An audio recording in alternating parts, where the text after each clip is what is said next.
been a lot of research on gut health over the last, particularly the last 10 years or so, and particularly in the area of the bacteria that's in our gut. And our gut has hundreds of billions of different bacteria in there, which is sort of a bit hard to imagine really. But they're really, really important, not just for our digestion and our stomach feeling good and our gut feeling well, but it's also really important for our overall health. Recent research has sort of suggested that there's a really important link between our brain and our gut, and that there's a brain-gut axis that transmits information between the bacteria and the gut and the brain. So the whole sort of gut feel thing has actually got a bit more to it than maybe we originally thought.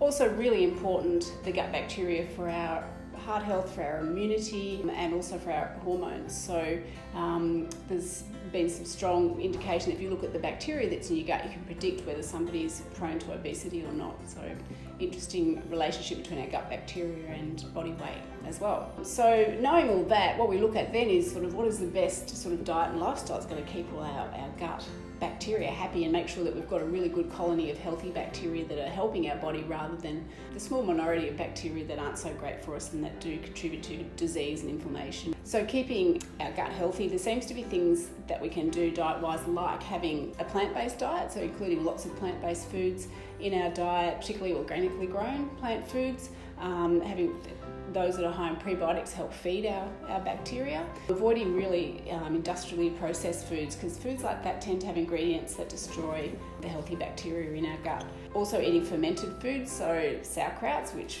I'm going to do a video on making those later. Having kimchi, miso, tempeh, yogurts, all those sort of foods that are fermented are really good because they're introducing different varieties and strains of bacteria that are going to help build up a healthy biome. Drinking water, exercising regularly, and reducing stress is a huge one. And stress has been related to a lot of lifestyle diseases, but gut diseases too, like irritable bowel syndrome and other problems like that.